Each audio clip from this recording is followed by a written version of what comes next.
모두의 인터뷰 이은정입니다.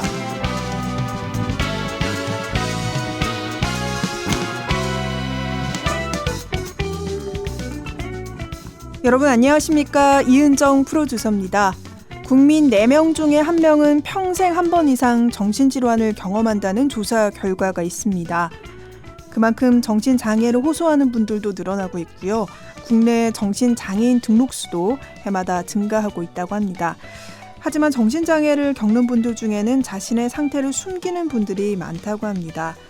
아마도 이 정신질환에 대한 부정적인 선입견과 막연한 편견이 여전히 자리하고 있기 때문일 텐데요. 오늘은 이 자신이 겪는 정신적 어려움에 대해 혼자 힘으로 해결하지 않고 함께 하기를 택한 이들의 이야기를 나눠보려고 합니다. 바로 부산에 있는 정신재활시설 송국 클럽하우스 회원들의 이야기인데요. 최근에는 이 송국 클럽하우스 회원들의 일상을 글로 쓰고 그림을 그린 만화책이 나왔습니다. 바로 우리는 좀 뾰족한 사람들이라라는 만화책인데요. 오늘은 송국 클럽하우스를 운영하고 있는 유숙 소장과 우리는 좀 뾰족한 사람들이야의 저자 송국 클럽하우스 회원 김군 작가와 함께 이야기 나눠보려고 합니다. 지금 스튜디오에 나와 계신데요. 안녕하세요. 네, 안녕하십니까? 네, 안녕하십니까? 네, 앞서 소개를 간단하게는 해드렸는데 각자 소개를 좀 부탁드립니다. 네, 안녕하십니까? 우리는 좀 뾰족한 사람들이라를 그린 김군입니다. 네. 본명은 김순덕입니다. 김군은 제가 아주 어렸을 때 저희 아버지께서 저를 부르던 별명입니다. 김군이라고 저를 부르곤 하셨습니다. 네. 네, 저는 그 지역사회에서 정신장애인의 사람살이를 돕고 싶은 사회복지사 유숙입니다. 네, 반갑습니다. 네, 반갑습니다. 오늘 이 송국 클럽하우스의 이야기를 좀 나눠보려고 하는데 먼저 이 송국 클럽하우스 어떤 곳인지 소장님께서 소개를 좀 해주세요. 네, 저기 송국 클럽하우스는 해운대에 위치하고 있고요. 만 18세 이상의 성인 정신장애인, 그러니까 조현병이나 조현정동 기타 정신병인 장애로 어려움을 겪고 있는 분들이 그 정신과 병원에 입원 이후에 퇴원해서 지역사회에서 시민으로 살아갈 수 있도록 지원하는 정신건강 공동체라고 말씀드릴 수 있습니다. 네, 그러면 클럽하우스 회원분들은 어떤 분들이 함께 하시는 건가요?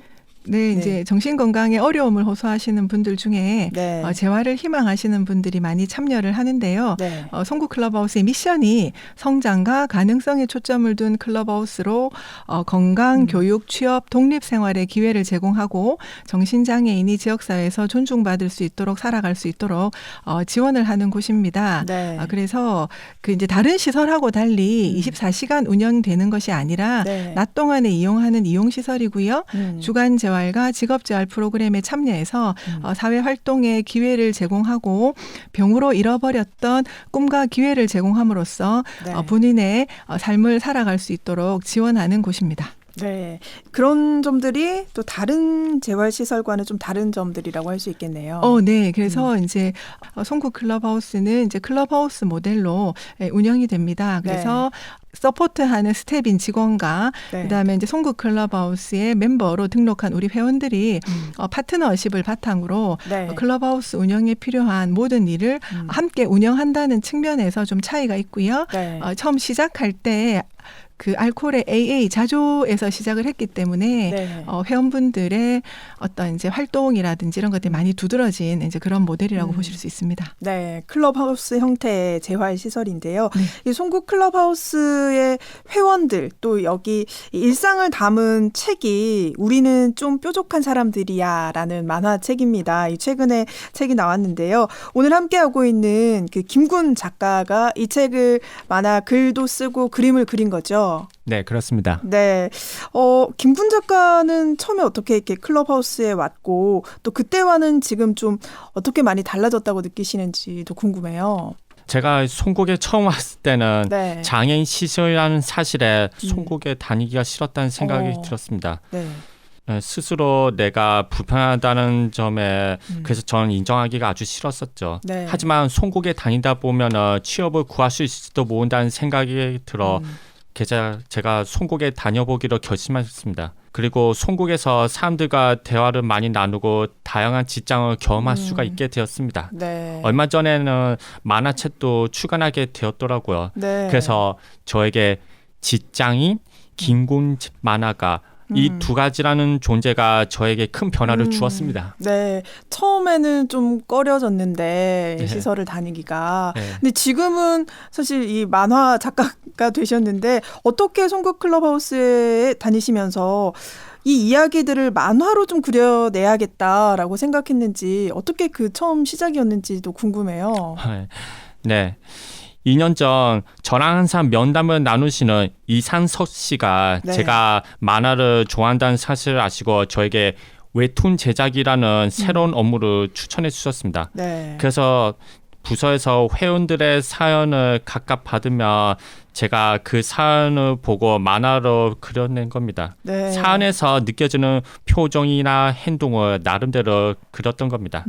그때 인스타그램을 처음으로 시작했었거든요. 네. 만화를 이제 SNS에 올리기 시작하면서 네. 만화책까지 나오게 됐는데 책 제목이 우리는 좀 뾰족한 사람들이야라는 제목입니다. 이렇게 뾰족한 사람들이다 이렇게 제목을 정의하고 지은 이유가 있을까요? 예, 사실 제목을 네. 제가 정한 게 아니라서 잘 모르지만 네. 잘 생각해 보면 세상 사람들 누구나 가짜 뾰족하고 어두운 사연을 가지고 있을 거라고 생각합니다. 네. 우리 송국에서도 가짜 힘든 사람들이 자기 이야기를 극복하고 열심히 잘 살아나가는 그런 이야기를 전해드리고 싶었다고 생각합니다. 네, 책을 보니까 김군 작가님이 굉장히 바쁘시더라고요. 하는 일도 많고 예, 이 일을 하면서 또 만화도 그리고 이 책을 내기까지 과정도 쉽지 않았을 것 같은데 힘들지 않으셨어요? 네, 사실 지금도 계속 일을 하느라 네. 힘들고 계속 바쁩니다. 하지만 지금까지 성실하게 일하고 있어서 저희 대표님과 선생님들한테서 크게 인정받으면서 열심히 네. 일하고 있습니다. 네. 그리고 그동안 만화를 그리면서 제가 만화에서 표현해 보고 싶었던 재밌는 장면이나 표정을 마음껏 그려볼 수가 있었습니다. 그걸 다른 사람들이 보고 네. 재밌어 할 거라 그런 생각에 즐거웠었습니다. 네. 그래서 제가 그렇게 바쁜 시간을 보내고 있지만 행복한 하루를 잘 보내고 있습니다. 사실 제가 네. 태블릿 PC가 없어서 지금 A4 용지에 그림을 그리고 있습니다. 그러다 보니까 그림을 고치기가 좀 어렵습니다. 한 번씩 직원들이 조금 고쳐줬으면 좋겠다는 부탁에 난감할 때가 많았습니다. 네. 그리고 책을 출간하기 직전에 원고가 밀려서 네. 마치 서류 더미에 갇힌 셀러민이 된 것 같은 그런 기분이 들더라고요. 아, 많이 힘드셨네요. 네. 맞아요. 이 책 한 권 내기가 사실 참 쉽지가 않습니다. 힘들게 과정을 거치고 이렇게 책이 딱 나왔을 때, 딱 책을 받았을 때 기분이 어땠어요? 네, 저희 아버지께서 제가 송국에서 만화를 그렸다는 사실조차를 전혀 모르고 계셨습니다. 부모님께서 모르셨어요? 왜냐하면 네. 제가 일부러 얘기를 안 해드렸기 때문입니다. 그래서 그런지 제가 만화책을 보여드리더니 엄청 깜짝 놀라시더라고요. 네.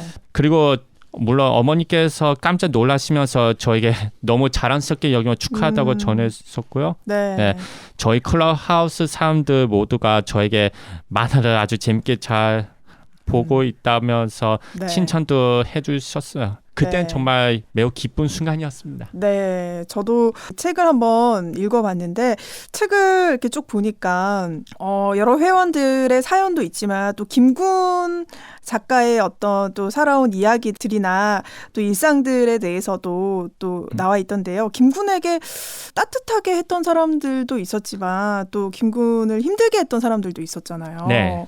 편견 이런 것도 느끼실 때가 있는지 또 어떤 그분들에게 이야기를 하시고 하시고 싶은 말씀이 있으세요 혹시?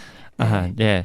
저희 도자님들이 송국에 다니는 회원들이나 사회에서 어려움을 겪는 사람들도 네. 아주 평등하고 소중한 사람들이라고 생각해 줬었으면 좋겠다고 생각합니다. 네. 앞에서 이야기해드린 것처럼 누구나 어둡고 뾰족한 사연과 마음을 갖고 살아가는 사람들이 서로 이해하고 돕는 세상이 되었으면 좋겠습니다. 네. 서로 돕고 이해할 수 있는 세상이 됐으면 좋겠다. 지금도 계속 일상이나 클럽하우스의 이야기를 만화로 그리고 계신 건가요? 네, 계속 연재 중이지만 다음 만화책 아직 솔직히 그런 거에 대해서 생각을 안 해봐서 모르겠습니다. 네. 하지만 만약에 이 권이 정말로 나오게 된다면 1권보다 아주 더 유쾌하거나 재미있는 이야기를 그려보고 싶은 생각도 있고 또 지금 저희 송국에 회원님이 점점 새로 들어오고 있으니 그분 이야기나 또 그분의 새로운 사연 이야기도 만들어 보고 싶은 생각도 듭니다. 네, 계속해서 회원님들의 사연이 있으니까 만화로 계속 그려봐도 좋을 것 같습니다. 이런 또 책에 보니까 여러 클럽하우스 형태 재활시설에서 다양한 프로그램들이 많더라고요, 소장님. 네네. 이런 클럽하우스 형태 재활시설이 국내는 어느 정도 됩니까? 네, 그 작년 말 기준으로 국내 정신재활시설은 348개고요. 일단 서울에 이제 아무래도 제일 많겠죠. 108개소. 부산은 107개소면 참 좋은데 18개소에 올해 2개 개소를 해서 20곳밖에 되지를 않습니다. 그래서 특히나 그 부산의 16구 중에 북구, 강서구, 중구, 동구에는 정신재활시설이 하나도 없어서 그곳에 살고 계신 정신장애인분들이 이제 재활에 접근성 자체가 떨어져서 조금 안타까운 점이 있고요. 348개 정신재활시설 중에 송국 클럽하우스처럼 멤버와 스텝의 파트너십으로 이루어지는 클럽하우스 형태는 16개소가 있다고 보시면 됩니다. 그렇군요. 이런 클럽하우스 형태의 장점이 있겠죠. 네. 아무래도 이제 직원과 회원이 어떤 관계를 상당히 중요시하기 때문에 무엇보다 이제 그러한 관계가 재활을 하는 데 있어서의 강력한 지지 체계가 될 것이고 클럽하우스에서 가장 강조하는 게 자율성과 자발성이거든요. 그래서 정신장애인 분들이 이제 그동안 병 때문에 많이 고생을 하고 삶에 있어서 이제 주인이 되어 보질 못했는데 삶의 주인으로 본인의 삶을 찾아갈 수 있는 이제 그러한 강력한 동기를 부여한다는 점에서 상당히 큰 장점이 라고 생각을 합니다. 네, 앞서도 말씀하셨지만 어떤 성장이나 가능성 또 독립성 이런 것들도 중요하게 생각하시며 재활이 되는 건데 그런 만큼 또 이게 쉬운 게 아닌 만큼 또 한계도 있을 것 같습니다. 운영하시면서 어려움도 있으실 것 같아요. 네, 그 정신재활시설은 지방 이양 사업입니다. 그래서 이제 중앙 사업과 달리 지자체 단체장의 마인드에 따라서 이제 지원 형태들이 크게 좀 차이가 나죠. 그래서 그 기본적으로 종합사회복지관 같은 경우에는 이제 위탁 운영을 할 때 건물도 제공을 하고 이제 기본적인 운영비가 있어서 복지 서비스를 제공하는데 아주 이제 그 최선을 다할 수 있는데 정신재활시설은 설치 운영의 형태이기 때문에 그 공간을 사실은 민간에서 별도로 마련을 해야 됩니다. 그래서 이제 거기에 대한 어려움들이 있고요. 송국 클럽하우스는 다행히도 서포터즈로 송국 클럽하우스를 아끼고 계시는 많은 이제 후원자분들이 월세를 내어주셔서 운영이 가능한 이제 그런 상황입니다. 네, 그렇군요. 이런 형태로 회원들로 서로 함께 파트너십으로 활동을 하면서 사회로 나갈 수 있는 이런 과정이 있으면 좋을 텐데 이번에 여러 정신병원 시설 같은 곳에서 코로나 확진자가 나오면서 이런 곳들이 또 어떻게 운영이 되고 있는지 좀 그런 실태가 좀 드러나기도 했는데 그런 상황들은 좀 어떻게 보셨습니까? 네, 사실 속상하다는 말밖에 달리 할 말이 떠오르지 않았습니다. 그 코로나 확진으로 첫 번째 국내 사망자도 청도 대남병원의 장기 입원 환자였지 않습니까? 그래서 그 송국 클럽하우스를 이용하시는 회원 한 분이 이격 거리도 없이 한 방에 10명씩 입원해 있다는 걸 제일 처음에 TV에서 보고 그게 불법인 줄 알았대요. 그런데 아시겠지만 이제 정신과 병원은 그게 불법이 아니고 합법이었거든요. 그래서 이번 사태 이후에 의료법이 개정이 되어서 정신과 병원도 일반 입원 병실과 같은 규정을 적용받게 되어서 천만다행이라고 하시더라고요. 그래서 그 첫 번째 입원 경험이 이후 재활을 하는 데 있어서 아주 중요한 요인이기 때문에 이러한 치료 환경이 상황이 개선되었다는 거는 이제 긍정적인 변화라고 생각합니다. 네, 말씀하셨듯이 결국은 이 탈수용화해서 지역 사회로 또 복귀시키고 성장하고 이런 것들이 가장 좋은 대안 같은데 사실은 사회 안전망 내에서 좀 치료하고 재활하기가 좀 쉽지 않은 것 같습니다. 좀 그런 이유는 어디에 있다고 보십니까? 네, 그래서 이제 일단 치료 재활에 이제 접근성이 떨어지는 이제 그런 경우들도 있고요. 왜냐하면 네. 이제 정신재활시설 인프라가 부족하기 때문에. 네. 근데 이러한 이제 배경에는 우리 흔히 이제 매스컴에서 조장하는 정신질환에 대한 잘못된 편견이 네. 아주 큰 걸림돌이 되지 않나 하는 생각이 들어요. 그래서 네. 이제 뭐 정신재활시설이 생긴다라고 하면 이제 지역 주민들이 반대를 하거나 그래서 이제 시설 설립이 무산되는 일도 사실은 부산에 있었고요. 네. 네. 그다음에 또 하나는 작년에 저희가 그 정신건강 예비 4차 예비조사 결과를 보니까 네. 정신건강의 문제를 경험했을 때 정신건강 전문가와 상담을 해본 적이 있느냐고 네. 하는 질문에 그 이용해 본 적이 있다고 응답하신 분들이 22.2%밖에 되질 않습니다. 네. 그래서 기본적으로 이제 꺼려지는 거죠. 정신과의 문턱 자체가 좀 네. 많이 꺼려지는 것이고 네. 또 하나는 우리가 이제 지역사회에서 정신건강 교육 수혜율 자체가 4.9%밖에 되질 않기 때문에 네. 정신건강에 대한 이해가 부족하기 때문에 이런 모든 것들이 일어나지 않는가 봅니다. 그래서 이제 스스로 해결할 수 있다거나 네. 만약에 내가 이제 이런 치료를 받는다고 하면 주변에서 뭐라고 할까라는 걱정이 앞서기 때문에 네. 이러한 안전한 안전망 내에서 치료와 재활로 들어오지 못하고 있는 것이 아닌가 하는 생각이 드네요. 네. 이 정신장애인의 인권 보장과 또 어떤 적절한 치료, 재활을 위해서 다시 좀 마스터 플랜을 좀 새롭게 할 필요도 있지 않을까라는 생각이 드는데 좀 어떤 정책이 필요할까 또 하시고 싶은 말씀이 있으시다면 어떤 걸까요? 네, 저희 그 2016년에 정신건강 종합대책 1차 계획을 세운 바가 있고요. 네. 그래서 이제 국민의 정신건강이라든지 뭐 중독 피해 최소화, 그다음에 중증 정신질환자 지역사회 통합이나 이제 자살 위험이 없는 안전한 사회 구현을 위해서 애를 썼었고 네. 10월 12일을 정신건강의 날로 지정을 하거나 정신질환자 자격이나 면허 취득을 제한하는 것들 일부 개선이 좀 됐습니다. 그래도 네. 이제 저희들 해야 할 일들이 많아서 이번에 그 복지부에서 온 국민 마음건강 종합대책이라고 네. 정신건강 기본계획을 2021년부터 2025년까지 세웠습니다. 그래서 새로운 수요가 있죠. 코로나19로 인해서 일반 국민의 심리지원 서비스 수요가 많이 증가하기 때문에 네. 이제 이러한 대안들이 필요하다고 했었고 또 하나는 이제 정신건강복지법에 정신건강복지 서비스 지원에 대한 것들이 사실은 조항으로만 존재를 하고 있어요. 네. 그래서 이것이 법적인 근거가 있기 때문에 지자체에서 지원할 수 있는 이제 실행 기제들이 좀 작동을 좀 해야 됩니다. 그래서 정신질환자 지역사회 통합 강화를 위한 정신건강복지 서비스 제공을 위한 민과 공의 노력들이 사실은 많이 필요하고 네. 앞에서도 이제 탈원화에 대한 얘기를 해주셨는데 탈원화 촉진을 위해서 지역사회 전환 시설이 사실은 설치가 되어야 됩니다.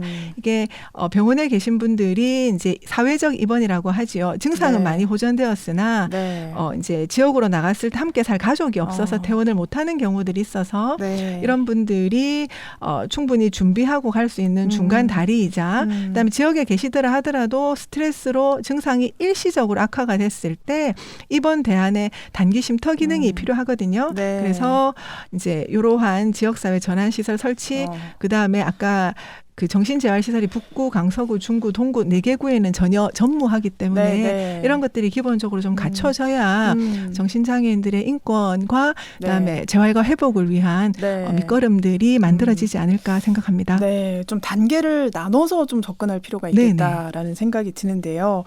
오늘 이 부산에 있는 송구 클럽하우스 이야기를 담은 우리는 좀 뾰족한 사람들이야의 저자 김군 작가와 또 클럽하우스 유숙 소장과 함께 이야기를 나누고 있는데요. 책의 마지막에 보니까 김군 작가님이 올해 또 이루고 싶은 일들이 많더라고요. 네. 네. 올해 가장 이루고 싶은 일 어떤 걸까요? 예, 제가 그린 만화책이 조금 더 많이 팔려서 베스트셀러에 올라가면 어떨까 하고 그런 생각을 해본 적이 있습니다. 네. 올해 만화책 2권은 나올 수 있을까요? 좀 바쁘신가요? 그건 자 한번 생각해 보겠습니다. 아까 제가 말씀드린 것처럼 네. 현재 연재 중이라서 알 수가 없으니 네. 정말로 나오느냐 안 나오느냐가 네. 아무튼 우리한테 저나 뭐 도자님들 마음에 달려 있으니까 한번 기대해 볼 겁니다. 한번 기대해 보겠습니다. 끝으로 또 소장님 꼭 하고 싶은 말씀 있으신가요? 네, 우리 김구는 베스트셀러가 됐으면 좋겠다라는 이제 기대가 있는 것처럼 저도 그 작년에 부산 민주언론시민연합과 그다음에 정신장애인 당사자 모임인 침묵의 소리, 그다음에 한국기자협회 부산지부에서 정신장애 보도 가이드라인을 공동으로 제정을 했었거든요. 그래서 이게 좀 많이 알려져서 그 여기 이제 내용이 10개가 있는데 그중에 몇 가지만 보면 왜 정신장애에 대한 정확한 의학적 용어와 사실을 확인하고 기사를 작성을 해야 되고 그다음에 정신건강 전문가나 당사자분들이나 인권단체 의견도 담고 특별히 특정 정신질환을 범죄 및 폭력성과 연관지어서 보도하는 건 지양을 해야 되는데 이제 이런 일들이 많이 이루어져서 우리 회원분들이 저희는 용기를 내서 우리는 좀 뾰족한 사람이라고 이제 밝혔으나 이제 그러지 못하는 분들이 많이 계세요. 그래서 그런 분들이 좀 더 자유롭게 그다음에 좀 더 당당하게 병 때문에 어려움을 겪고 계시니까 치료도 받고 재활이 잘 되어서 부산에서 시민들하고 어울려 살 수 있는 이제 그런 토대가 되었으면 하는 바람에서 편견 해소와 차별 없는 세상을 위한 정신장애 보도 가이드라인이 좀 많이 언론계에 알려지고 홍보가 되어서 실천이 되었으면 하는 그런 바람이 있습니다. 저희도 잘 숙지하도록 하겠습니다. 감사합니다. 오늘 모두의 인터뷰에서는요, 이 자신이 겪고 있는 정신적 어려움에 대해 스스럼 없이 공유하고 또 하나의 대화의 공간이 되고 있는 곳, 송구 클럽하우스 이야기를 함께 나눠봤습니다. 지금까지 송구 클럽하우스 유숙 소장, 그리고 우리는 좀 뾰족한 사람들이야의 저자 김군 작가와 함께했습니다. 고맙습니다. 감사합니다. 네, 감사합니다.